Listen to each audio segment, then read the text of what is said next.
Hello, and thank you so much for joining our webinar on opening an eye care practice. My name is Rachel Krug, and I'm the CEO of Virtual Field. Virtual Field is an exceptional eye exam experience with visual field, color vision, and pupillometry exams in a comfortable, patient-friendly headset. I'm joined today by Dr. Tran, who has opened her own practice, and I will let Dr. Tran introduce herself and walk us through her presentation. Thanks so much. I'm Dr. Thuy Tran. I practice in Manhattan in New York City. I opened up my practice a little over a year ago. So thanks for joining. And I will be going over a couple of things that I thought were very important to know in opening up my practice. So here we go.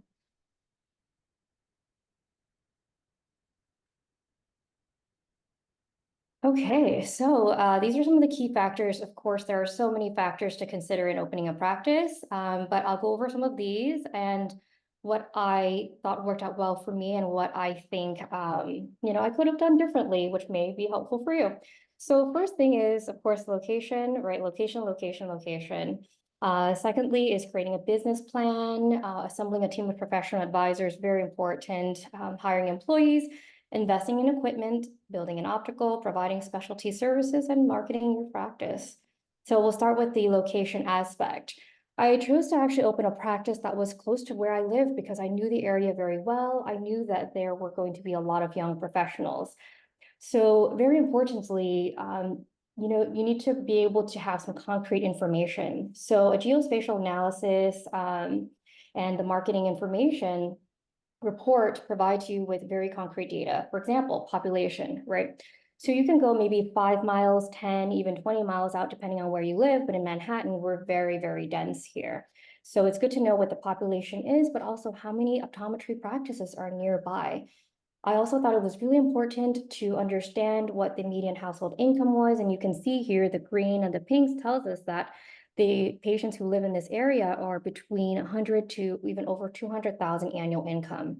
That tells me that there is a market for being able to have specialty services like dry eye services, contact lenses, or myopia management, which often are out-of-pocket expenses.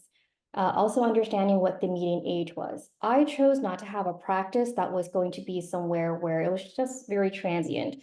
So maybe 20-something-year-olds who are going to only be in the area for 1 to 2 years. This analysis also tells me how long are these patients in this area for? And most of the patients in my area are here for, somewhere at least between, 5 to 10 years, if not longer. I see longevity in my practice. I want to be here for decades to come. So I thought it was also important to see the projected numbers in about 10 years. This data also gave me information on their health insurance coverage. If you primarily want to take Medicaid, you may want to gear toward a certain area. In this particular area where I practice, it was more private and commercial type of insurances.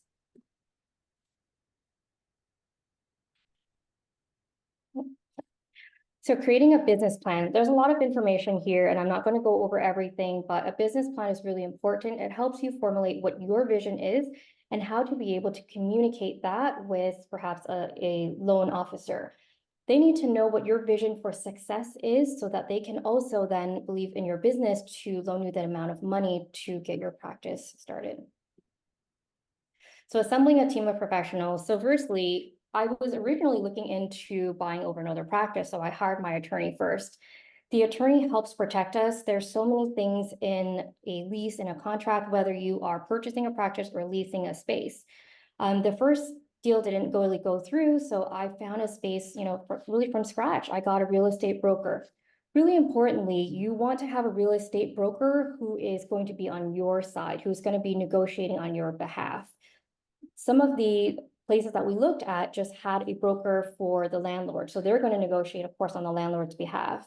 So having a real estate broker who was in the healthcare field, who really knew what was on the market, working with the attorney, they can negotiate the best terms for you.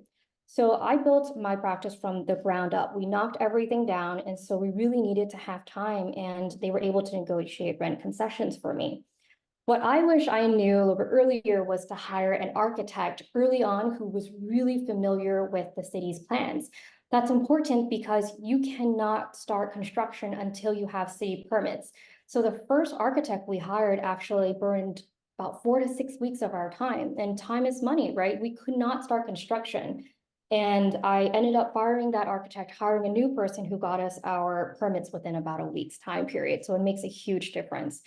Our architect firm also had a designer. The architect needs to work with the designer, needs to work with the contractor in order to really bring your vision to life, but also meet all of the city regulations. In terms of hiring a contractor, I'm not sure there's a great contractor really out there, but there are some contracting companies that I think are more reputable. But don't just go with the first or go with the cheapest, right? So the cheapest bid that you're going to get, they will add on more secret costs a little bit later on as time goes on.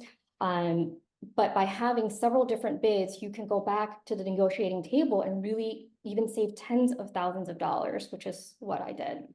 An accountant. So as a business owner, you need a CPA, and a good CPA is really worth their weight in gold. They're going to be able to really give you tax strategies, so many things that I didn't know, especially when it came to equipment purchasing. For example, like the virtual visual field, right? You can get tax deductions from Section 179, from the ADA. These things I just really didn't know, and it saves me a whole lot of money in the long run. And finally, the bank loan officer. So that's how you're going to be able to get your money moving forward. So they will really lay out all these things that they're going to need from you, and you want to prepare that in advance ahead of time.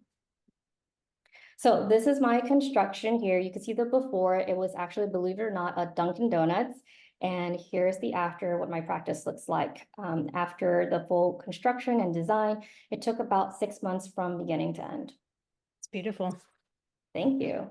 So hiring employees, I think private practice owners out there can agree with me. This is probably like the bane of our practice existence. It is very challenging. So at the start, I wanted to have an optician, a receptionist, a technician, and my very first patient actually said, he's a small business owner himself, and he said, start lean. So I did. It was just myself, one other employee, and we learned to kind of do everything. 5 months later, I hired my second employee. 5 months after that, I hired my third. So how do you find these employees? I actually thought about all of the people that I worked with, all the fill-ins that I did, and who were really good, not just at, doing their job, but also with patients, right? What was their customer service like? So I reached out to them, and sure enough, there were a few who were actually looking to leave their current jobs. So I brought them on board. And I also asked colleagues, reps who are in every practice, so they know who's looking and who's really good. And of course, there's online platforms. I actually found my last employee through Indeed. Investing in equipment. So important to really consider this. I was so excited when I first started opening that I wanted to just purchase everything. So, your necessary nice to haves, I got everything. But in retrospect, get your necessaries and then really think about what you want and the type of patient experience. I wanted my patients to have a very seamless experience from, beginning to end. So, and also because it was just me and one other staff, I really needed to make sure that, we were going to be efficient, right? So my auto refractor, I have an auto lensometer, an auto phoropter, and everything at a clickable button goes directly to my EMR. The nice to haves, right, are something that you can actually have, I think, further down the line. I got it from the start. It was a lot of money invested that I felt like I didn't necessarily really need from the get-go. Now, the best ROIs are these three here: fundus camera, virtual visual field, and the anterior segment, right? So after about a month, we figured out how to best word, fundus imaging, right? The retinal imaging. Many of the patients can't dilate that day. They're going back into work. And so, and also understand that, vision insurance don't really have the best reimbursements, right? So on one hand, we're better taking care of patients, but on the other hand, it's increasing revenue for the practice. And then when it came to virtual visual field, I loved it. It was a no-brainer for me because I had worked with the virtual visual field for 5 years prior in ophthalmology, working with glaucoma specialists as well. What I really liked is that it did not require a lot of time either for myself or my staff. It was just me, the two of us. And even now with the second and third staff member, right, who are primarily optically trained. They don't know how to do all the other tech things, but it was very quick for them, one, to learn and also to run. They can put on the field all the instructions, and within a day, I'm making back. I chose to lease mine. I'm making the money back within a day's testing. And then finally, the anterior segment camera. So I have something attached to my slit lamp, but there are others that I've seen, even on like Amazon, you can attach to your slit lamp to take photos. And truly a photo is worth 1,000, words. I've shown patient photos of their eyelids. We've been able to do a lot of dry eye treatments through the photos that we've taken with the anterior side camera. So building an optical, I will tell you, my background primarily is in medical. And so building an optical was a huge challenge for me. What I can say is that you should really evaluate again, okay, well, how many frames should I bring in, right? I didn't even know that. What types of brands are your patient, your clientele in that area going to like? I honestly would start out a little bit more lean because these are really huge upfront costs. So start out with a couple of brands and gauge how your patients feel. They'll come in asking for certain brands, and you can kind of start, adding to your inventory from there. Contact lenses, there's always going to be, competition, but we really advertise our rebates and really try to capture that sale. And then the in-office edging. This is one thing that I did not bring in from the get-go, and I'm really glad that I didn't, because there's so much to learn, right? In optical, and also how to learn to edge. But as a practice owner, even though I was very uncomfortable with optical things, I learned how to do everything. Doesn't mean that I will do everything continuously, but I had to know how to bill, how to sell, and I even learned how to edge, which at this stage, about a year into our practice, makes sense for us. So providing specialty services, this is what I think really kind of helps separate us. Some of the patients have actually found through our website that, oh, I provide these dry eye services that not a lot of other doctors have, especially in my area and the Upper East Side. And that's how they're able to find us and brings in more business for us. But it doesn't have to be really expensive from the start. You don't have to invest in the IPL from the start. Maybe start with some of these other things that are kind of an ongoing basis and not a very expensive piece of equipment or device. Myopia management and specialty contact lenses. These are also areas that are not necessarily focused on in the opticals in my area. So marketing, so I'll go over these now. I know there's going to be a lot of dense information. Please feel free to reach out. I'm more than happy to send you my slides and get into a little more in depth with you, okay? So firstly, collect and showcase patient reviews. So at this point, we have 130, 129 five-star reviews. There's always one person, right? But what we did was actually reach out to patients. So you can do this various ways. There are some softwares like Doctable Weave, Solution Reach, no financial disclosures here, that will send out these automated texts for you. What I did, I work with iCloud Pro. So iCloud Pro, I can just send text messages out to patients. I do that at the end of every day. I will just send a quick message that just says, thank you for supporting our small business. Please consider writing a review of your positive experience. I give a Google link, and that's it. I find that it's much more efficient than to send patient emails, but there are so many patients who have come in because they read our Google reviews. I also post them on my website as well. That brings me to the next factor here, website. So SEOs are huge. You can hire a company to work with you to focus on the SEOs and do these things for you. I actually chose to build my website myself. I wanted to have control of what my site was going to look like. So I actually just used Squarespace. I was actually just inspired by some of our colleagues who built their own websites as well. So I did that, and I just, went on ChatGPT and looked up SEOs for optometry website, and it gave me a lot of information. But just as, the thing, you can hire other firms who can do this for you. I would say what's really important that brought in a lot of business for me was being able to actually have a link for patients to just click on and be able to set up their appointments. And this is especially really a big factor because most people and patients are living on their phone now. They're going to book appointments as they're kind of walking along the street, right? I also highlight, the equipment that I purchased. It's very expensive and it does really high-tech things. And so I put it here. This is actually photos from my actual website. And other things are to leverage, social media, right? Online advertising, use the Google ads, the social media ads, and engage in local marketing. So here's an ad that I actually put in a local school's advertisement in their calendar. And it just shows support for the local community, but also I throw a QR code on just about everything because it's so much easier for them to scan that. They go directly to our website, and on our website, there's multiple links for them to book the appointments.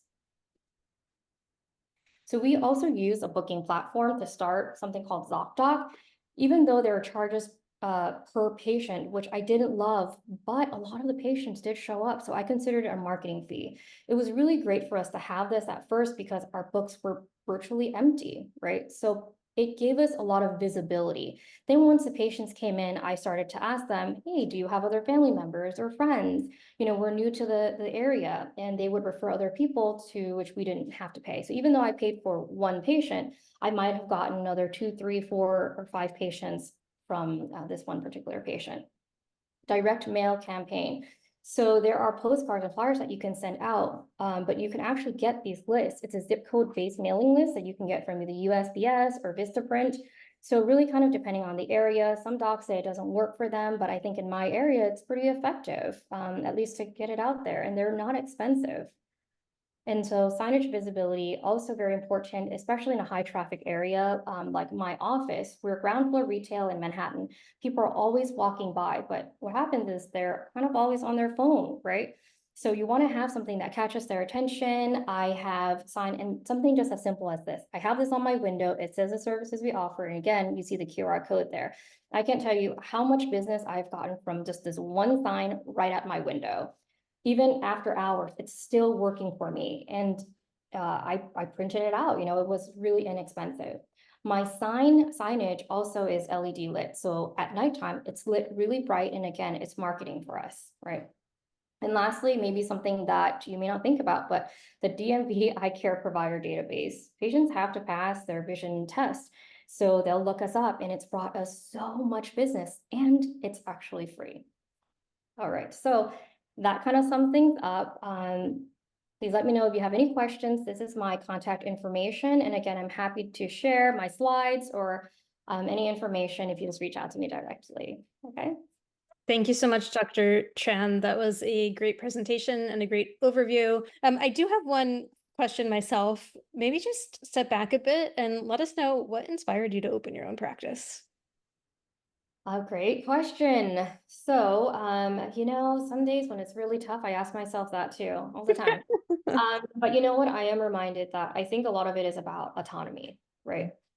I think that for folks who work for someone else and they're really happy, right? They get to have the freedom to do their work as they want to, and they have someone helping them grow. That's great.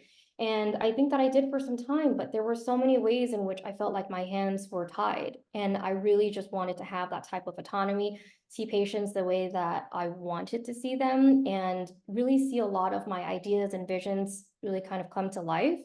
It takes a lot of work, but when it does come to life, it is really so rewarding, unlike anything else. That's amazing. I think we'll end there. Very beautiful. Thank you so much, Dr. Tran, for your time. We appreciate the insights, and we'll see everybody soon.